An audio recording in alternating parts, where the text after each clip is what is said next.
Skip, I think it's going to be extremely difficult. I really do. I never doubted that two great players can play together, especially when one's a big and the other's a small. I never doubted that for 1 second.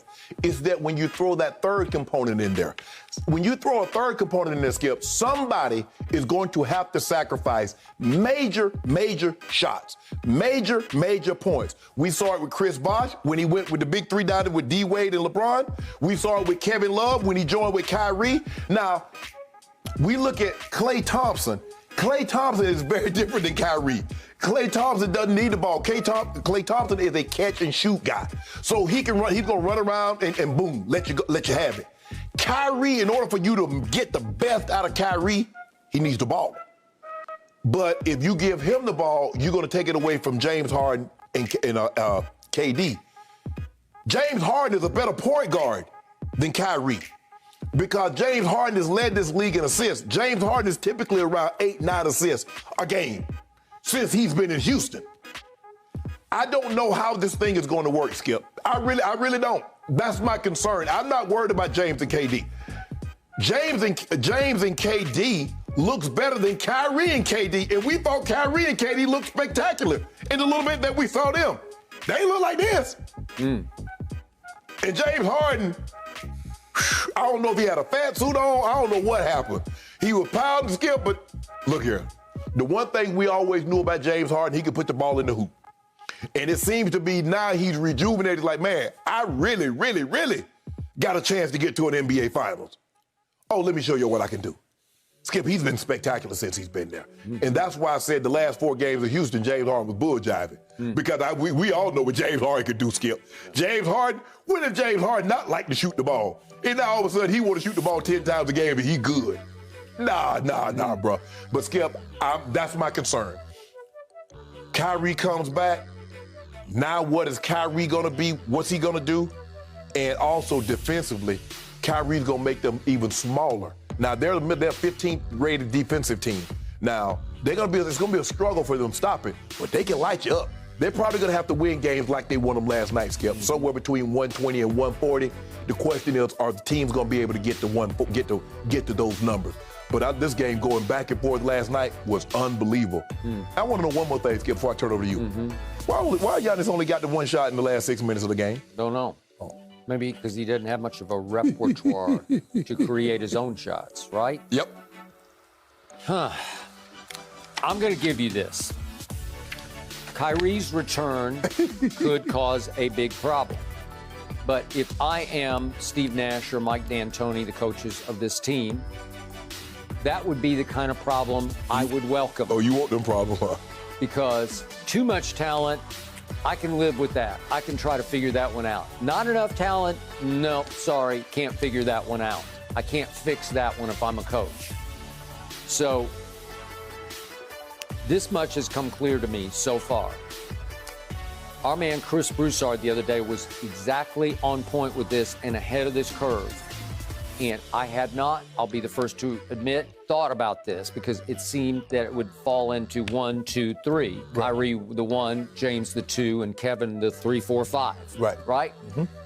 No, Chris said, have you thought about this? Maybe James is the point guard. James is a really good point guard. Yeah. And it was significant to me that last night after the game, he said on TNT in the interview, you probably don't listen to the sound, but he said, I'm having to work on my point guard skills now. Oh, bingo. Right. So you are the point guard. Well, all he is averaging 11 assists so far. That's including the time in Houston. Right. This year he's averaged 11 assists. For some weird reason, he hasn't quite qualified to be the assist leader, but nobody is averaging 11 assists. He could, once he's done it before, he's led the league in assists. He's got another shot to do it this year. In fact, I think he will lead this league in assists, right?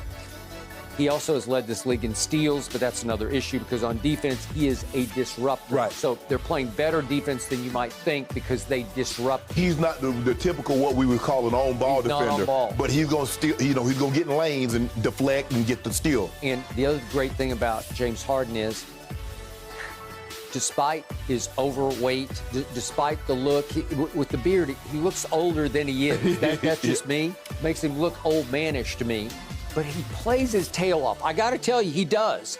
Because remember, he was third last year in loose balls recovered. So you got to be playing with some energy, man, as they always talk about. We didn't have enough energy. He played 41 minutes last night. He loves to play. So if we could see the shot of shots last night made by the best player on the planet, Kevin Durant, what happened before the shot of shots? Watch what happens. Okay, so James gets the shot and he misses it. Guess who went and got the rebound? James, and he dishes it right to the best player on the planet, Mr. Clutch, two-time Finals MVP, nothing but nets, because the NBA has turned into nothing but nets. So the point is, look at James go retrieve his own rebound. There are $5 standing around, and remember, he's having to deal all night with Drew Holiday, he's a really good perimeter defender. Yeah. And James is just toying with him. I'm sorry, you can't stop him. No, Skip. Hey, you just got to load up on him. You just got, because when he feels like it, it's just da-da-da-da-da. I'm in the lane. Yeah. He going to dribble on you. Okay. Then you got to worry about his step back. Then you got to worry about him getting the floater. But he started off the game, he drove it, and just with his right hand, he acted like he was ambidextrous, which I think he is, and he just laid it up off the glass with the right hand. It looked so routine and normal, and I'm like, he's left-handed. Okay, so the point is, they got that going, and Kevin is going to be fine no matter what the situation is, because he just plays. It's just like, give me a few touches, and I'll get you 30. Skip, the dude, I mean, you see him, he gets like 2 dribble, and he just pulls up. Chris Middleton is not a bad defender. No. But you just can't block a guy that's shooting the ball at 10, 11 feet. He's 7 feet tall. Yes. And he's long. Yes. And he ain't shooting, and he's leaping a little bit. So, there's nothing you can do. He gets to his spot. There's nothing. You just, hey, coach, I hope he miss it. Okay. That's all you got. So far, I know it's really early, but Kevin Durant is shooting a career-high 54% from the floor and a career-high 48% from 3. That's hard to deal with. Okay, so the only thing, the big advantage that I see for Steve Nash is that Kevin and Kyrie are best friends. James and Kevin from the Oklahoma City days are very close friends. Maybe not quite as close as Kyrie and Kevin, but at least you're not throwing in players who don't really know each other. Well, the thing is, Skip, is that James Harden did have 3 years of playing with Kevin Durant. Now, they were very different players back then, but he understands KD's game. He understands where KD wants the ball, where he needs the ball. And like I said, James has never played with a player like this. Yeah, he's played with some great players. Chris Paul's a great player, Dwight Howard back then, but not like this. You talk about this is a generational talent. This is transcendent here. And so he's playing with somebody that he clearly believes that he knows, this guy is my equal, if not better than me. This is the first time that James Harden can say that since he's been the James Harden, the beard as we know him. Skip. I agree. This is the first time he can honestly say, this dude is on par with me or better than I am. Okay. Kyrie is going to have to look in the mirror and say, this dude, our new point guard, he's the third best player. He's going to have to look in the mirror and say, I'm not as good as James Harden. So help me out here. Does this not give the organization some new leverage on Kyrie? Yes. Because if you don't like it. They didn't want to bring it back because, they didn't want to run the risk of injury. Hell, James Harden been snowbirding for 2 weeks and played 48 minutes. He played 38 minutes on the Saturday, I think. It's hard, man. Yeah. So he's a baller. He just wants to play ball. Sometimes, Skip, you just have to accept your role. I understand you're a great player, Skip. It's like when I went to Baltimore. I understood what I had accomplished in Denver, but I was a different Shannon at that point in time. Yep. Okay. Kyrie, at this point in time, you got 2 players on that roster that are better than you. And you're gonna have to take, you're gonna have to take less shots because the ultimate goal is about winning a title. Now, if you think you're going, I don't see a scenario, Skip, where he's getting 25 and these 2 guys are doing what they're doing. But not if you want to win. Could Kyrie average 20 a game? I still think he could. I think he could. But he's going to have to accept that role, Skip. I agree. And he's going to have to play off the ball. I think they need to let James dribble the ball up and initiate. Yes. He'll be fine with that. He's going to have to change, Skip. He's going to have to change his whole game. He's going to have to. He's going to have to almost be like a Klay Thompson. Catch and shoot.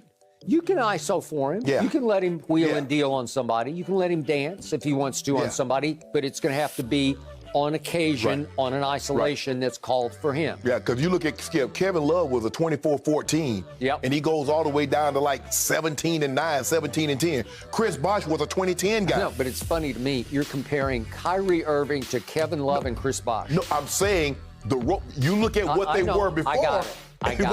What they had to become. Okay, I got it. Is he willing to do that? Do you believe he's willing to accept a role where he's the third guy? You don't see deep down. I think he will, but I don't know for sure because he's about as unpredictable as any star in sports. Yeah. Like we don't have anybody less predictable than Kyrie Irving. Right. What do you call him, Kanye Irving? Yeah. Okay? I got it.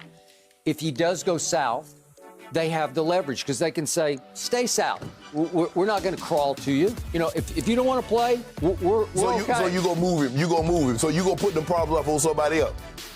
You could if you get forced. But what about it? Skip, you do realize that they got TVs too. They watching Kyrie do this stuff. Okay. So you want me to take on your problem. Okay, but in the end, I think Kyrie is really smart, intellectually smart. Yeah.